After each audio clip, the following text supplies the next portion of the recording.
What is up, my crafty friends? My name is Carrie and welcome back to my channel. Thanks so much for tuning in today. I don't know about y'all, but I've been going a little bit stir crazy, being cooped up in the house, and I'm ready for all of this to be over with. I'm ready for life to get back to normal, but I hope everybody is staying safe and happy and healthy as much as you can. I've been trying to use stuff that I had laying around the house already, and projects that I have had planned for quite a while are finally coming to fruition. So I've got so much Dollar Tree stuff. It is not even funny. It's kind of crazy, as a matter of fact. But this is my very first project in my newly organized craft room, and I have to admit, it was a little bit bizarre. I don't really know. I'm still trying to figure out where everything is at, even though everything has a place. I'm still trying to remember where that place is. Now, the project that I'm doing for y'all today, I actually had planned for quite a few months now, probably since January when I picked up the supplies, and I just haven't stopped long enough to actually make it. So the great thing about this quarantine is I'm finally getting around to doing all of these projects that I've had planned for so long. I love how this little project turned out so much. It's a versatile piece, and I can't wait to show you what I'm gonna do for y'all today. If you're not already subscribed to my channel, be sure to hit that subscribe button down below and turn on all your notifications. That way you don't miss anything that I've got coming your way. And if you like this video, be sure to give it a big thumbs up, because that will mean the world to me. So y'all, let's get started. Let's go make something out of these Dollar Tree items. Okay, y'all, so let's take a look at what we're going to need for this project today. Now, these frames came from the Dollar Tree, and we're going to need 2 of these. I chose to do the 5x7 size, but you can pick any size that you want to, because there's tons of frames at the Dollar Tree. But I really liked this because it had sort of like a wood grain effect to it, and I think that's going to look really cool for what I've got planned. So I'm going to need 2 of these plastic paddle cutting boards. Now, this did not come from the Dollar Tree. This actually came from Hobby Lobby, but you can use any kind of wrapping paper or any kind of pattern that you want to, or you could even go online and print off a buffalo check pattern from the internet. But I used 1 piece of the scrapbook paper, and I think these are like 24 cents or something ridiculously cheap. So I'm just going to move that piece of paper to the side. And let's go ahead and take our paper off of our cutting board.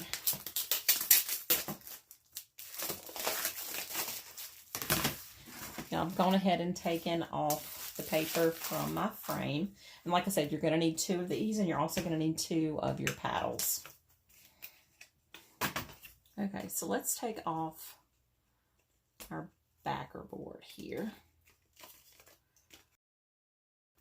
Now, I'm not going to be using the backer board today, but of course I'm going to save it because I may find something else that I want to do with it. And I'm not going to be using the glass either, but of course I'm saving that too. Now, I'm going to leave my little prongs left out because I'm going to be putting my foam core in the place of my glass. So I'm just going to leave my prongs out.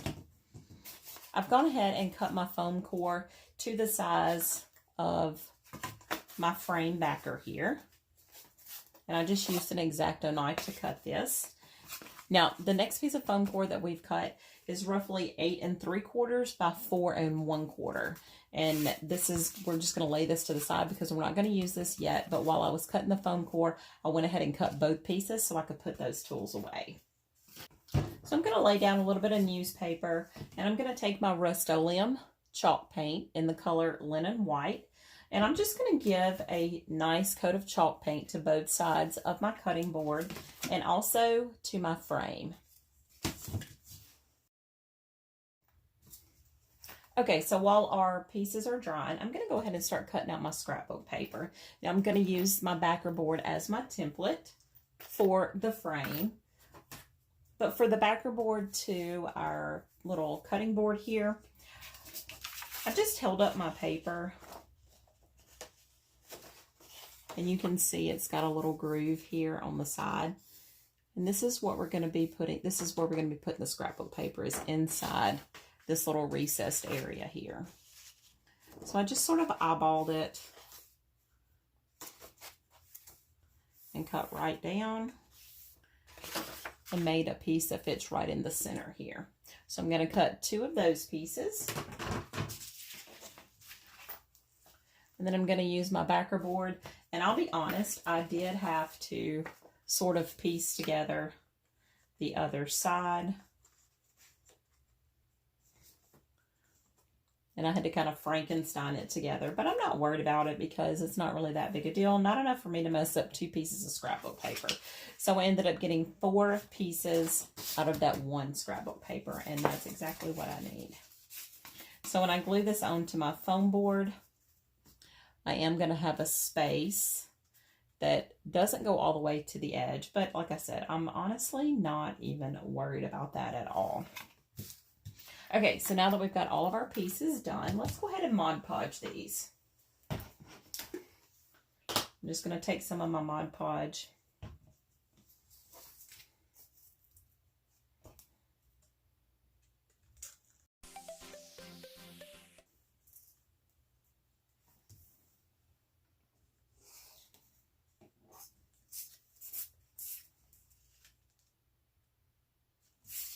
Now, when you piece these together, make sure that the lines on your buffalo plaid are running the same way. That way you don't have anything that's messed up. So I'm just going to center this on here best I can.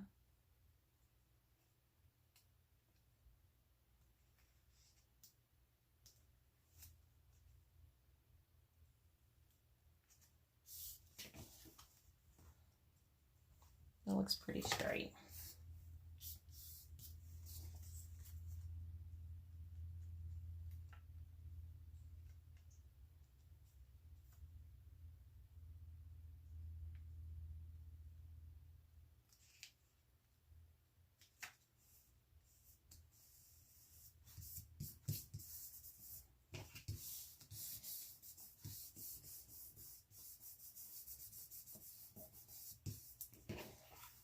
Okay.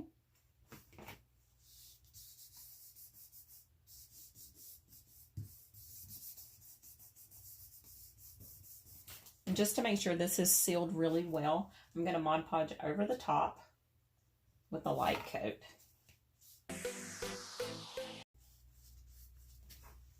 Okay, now we'll lay this to the side and let it dry. So once this is totally dry, I'm going to Mod Podge the same way our piece that's going to go right in the center of here.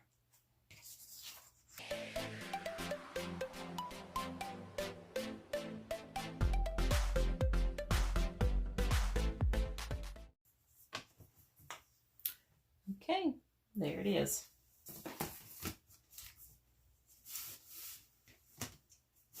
Okay, so I've gone ahead and plugged my glue gun up and I've got my E6000 ready.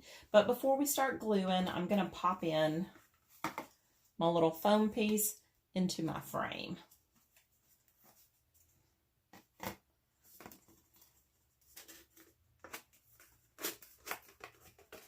Pop that in and fold our tabs down. And now we're ready to put everything together. Now I will go back and put a coat of chalk paint on the back here because I do want this to look seamless.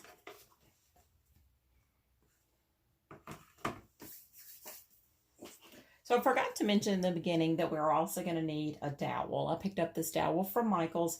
It's a 1/2 inch dowel that I've cut to 10 inches long. Okay, so I think we're ready to start putting it together. So this is the piece that we cut earlier. This is the piece that measures roughly 8 3/4 by 4 1/4. And we're going to glue our bottom onto our foam here.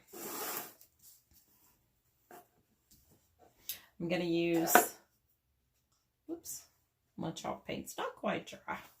That's okay, I'll go back and touch it up. It's all right. So I'm just going to put a little bit of E6000 on the edge of my foam board here. And I'm also going to double bond it with my SureBonder Hot Glue Gun.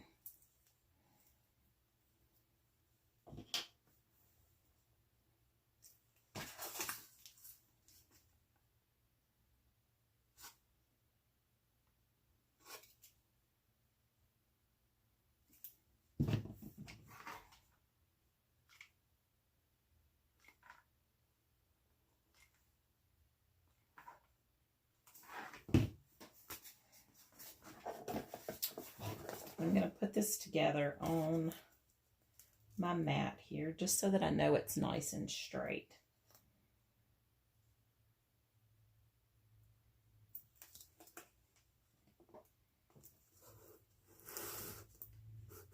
Okay. Now we'll do the same thing and glue our other frame on.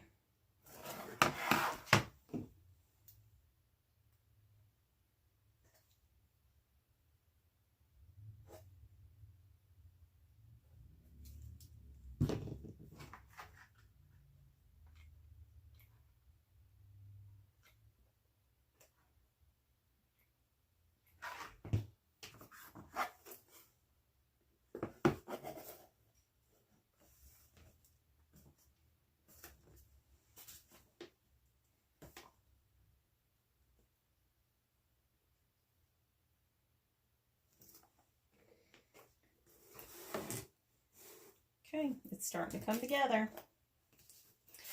Now before I glue the sides on, I will hold this just to be sure that it's not going to go anywhere.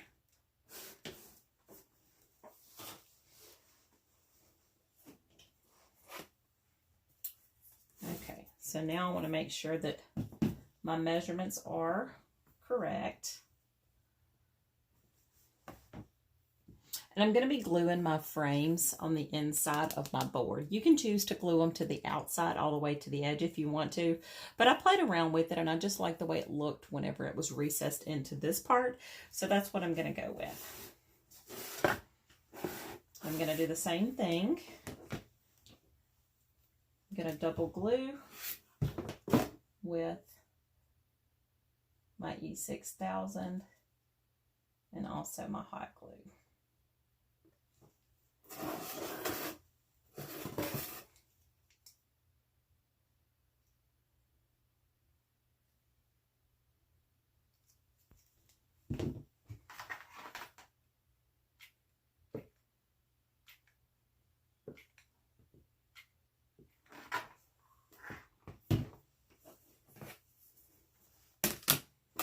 I think it's going to be easier to do it like this.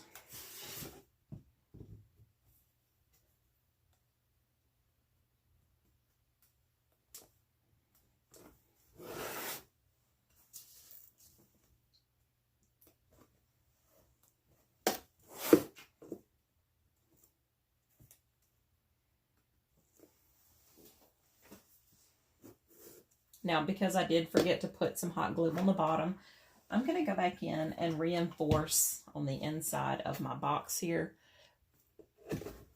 Right here, I'm going to reinforce with some hot glue.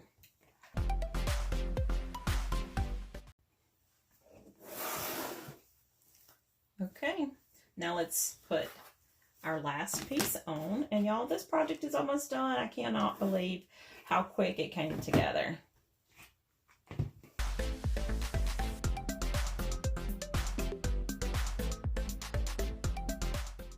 Okay, now you can leave your box just like this, but I kind of want to be able to pick it up because I've got a couple of ideas that I want to use this for, and I love the idea of making it into a box. So I've got this dowel that I picked up from Michael's. It's a 1/2 inch dowel, and I've cut it to 10 inches long. And if my measurements are correct, this should just slide right in here.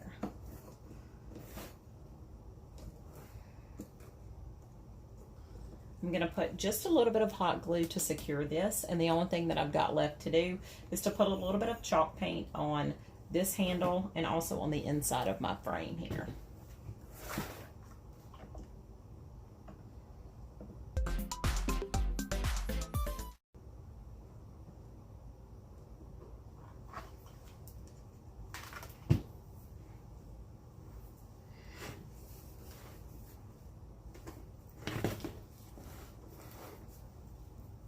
Okay, give me just a minute to go back and put the finishing coat of paint on it, and I'll be back to show you what it looks like.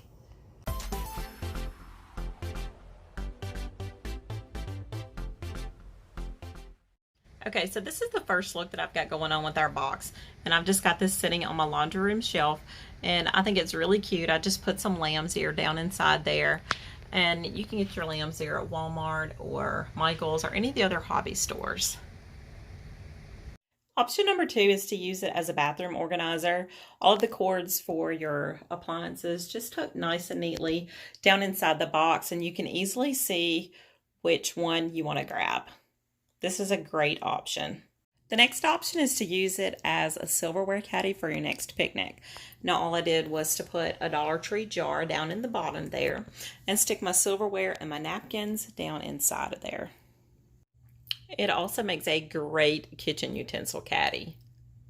Y'all, I am so in love with this box. It's so versatile. You can pretty much use it in any room of the house. So whether you choose to make it pretty or functional, or pretty and functional, you cannot go wrong. I think I'm gonna want one for every room of the house. So that does it for today's video, y'all. If you enjoyed this video, be sure to give it a big thumbs up because that would mean the world to me. And until next time, happy DIYing, y'all.